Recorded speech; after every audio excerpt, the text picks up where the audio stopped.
I usually prefer to choose my own journey, but sometimes the journey chooses me. That's exactly how, on a breezy November morning, after a long red-eye flight and a few hours just before a string of business meetings, I found myself in the historic town of Annapolis, Maryland. Against my better judgment, instead of catching up on some much-needed sleep, I decided to take a walk through the downtown area. So, come along with me as we explore this quiet little town. My top priority after the flight was, of course, to grab some coffee and breakfast.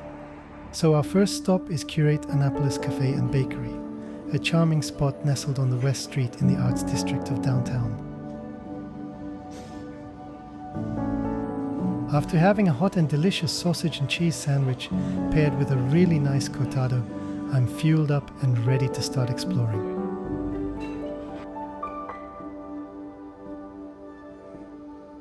Continuing down West Street, we arrive at St. Anne's Church. When Maryland's capital was moved to Annapolis, the city's new street plan was designed around two central circles. The larger circle was chosen as the site for the State House, which we'll visit shortly, while the smaller was designated for a church. The current St. Anne's Church, built in 1858, is the third church building to occupy this site, preserving its historical and spiritual significance.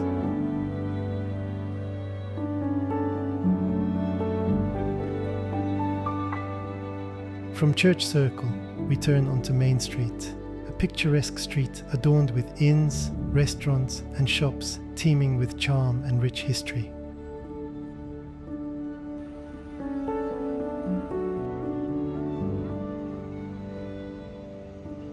The Maryland Inn is a little historic gem in the heart of Annapolis. Built in the 18th century, it has stood the test of time, offering visitors a glimpse into the past.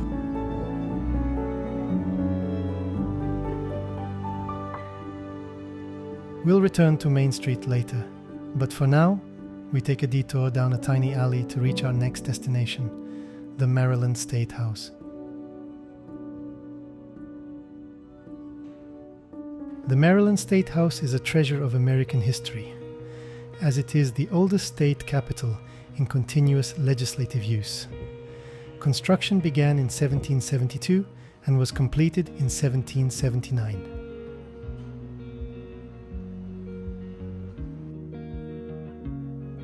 Its iconic wooden dome, constructed in 1788 without the use of nails, is the largest of its kind in the United States and remains an engineering marvel of the 18th century.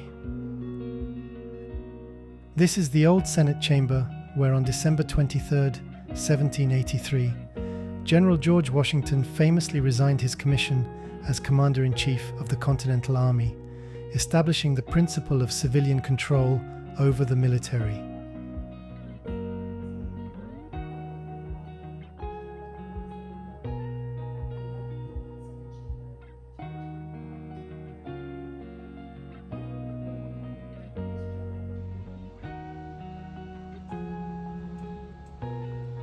Leaving the State House, we find ourselves back at State Circle.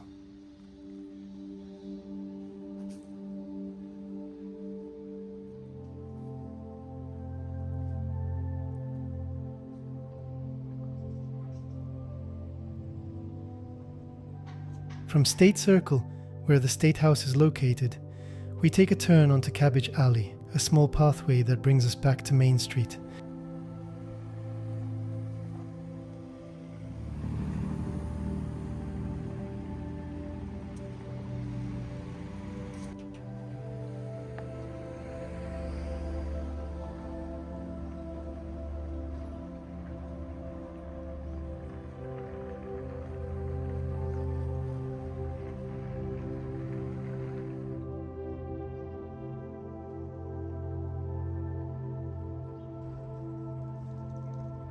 Following Main Street, we arrive at Annapolis City Dock, the hub of the city's historic waterfront. Known as the sailing capital of the United States, this area is central to Annapolis's maritime identity.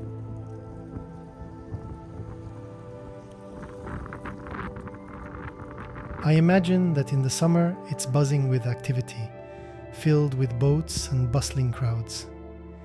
In November, though, it felt cold and quiet.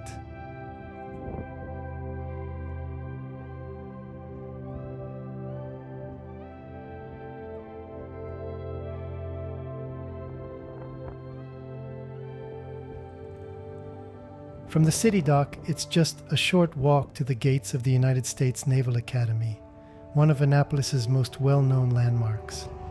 The campus, known as the Yard, is surrounded by secure gates, and getting in isn't as simple as just wandering through. Visitors need to pass a checkpoint, and even then, access is limited to specific areas. Admission to the US Naval Academy is as competitive as Ivy League schools, but uniquely challenging. It demands top academic performance, leadership, and extracurriculars, plus a congressional nomination adding a political element. Applicants also undergo physical fitness tests and medical evaluations, aligning with the Academy's focus on academics and military readiness.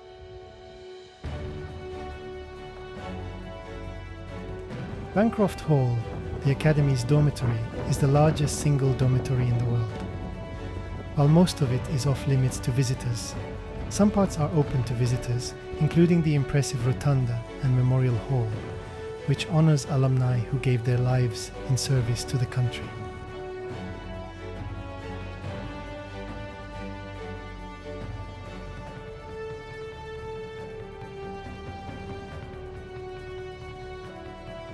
Visitors can also see a typical midshipman's room, compact, orderly, and designed with functionality in mind.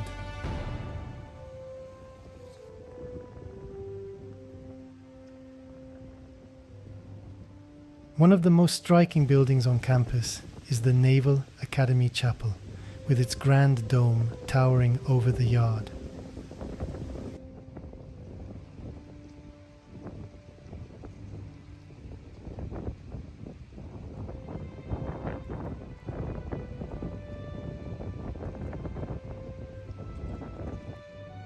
Inside, the chapel is peaceful and beautiful, blending history and reverence.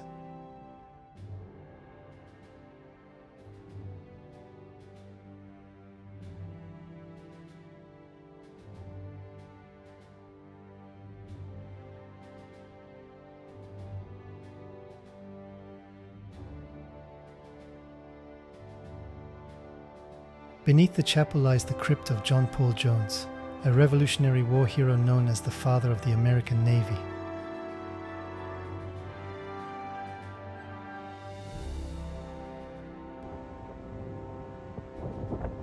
Even though it is an academic campus, and at times looks like many other academic campuses I visited, the structure and discipline of life here are immediately apparent like nowhere else. We wrap up our tour with a visit to the Naval Academy gift store. Located near the Visitors Center, it's a great spot to browse for souvenirs and a nice way to end your time at the Academy.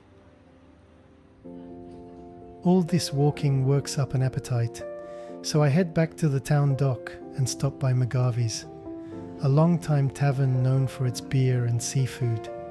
It's still too early for beer, so I opt for a cup of hot Earl Grey tea, a bowl of clam chowder, and a crab and shrimp salad sandwich.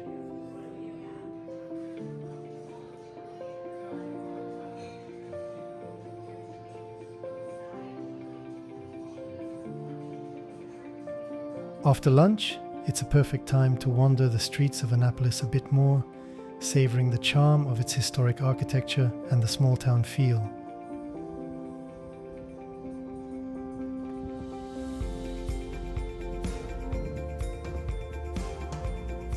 The mix of colonial-era buildings, colorful storefronts, and cobblestone streets made every turn feel like stepping into another story.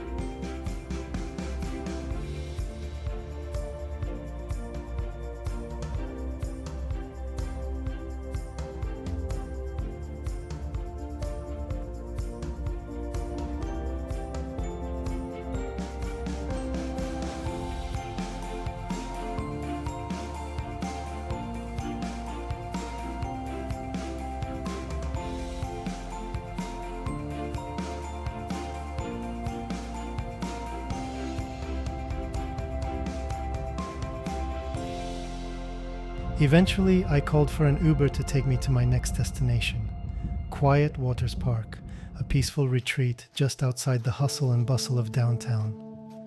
Not that downtown was very busy during my visit. Compared to the historic core of Annapolis, you can call this part of town brand new. Quiet Waters Park opened in 1990, but not without controversy. The land was originally purchased by developers who planned to build 250 luxury homes. However, after a prolonged and passionate opposition from local communities, the county intervened and acquired the property to create the park we see today.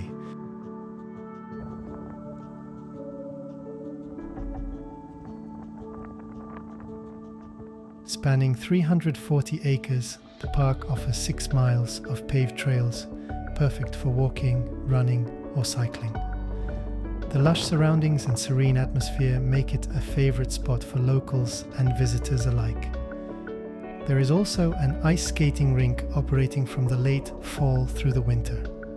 A daily pass costs $6 per vehicle, making it an affordable escape into nature.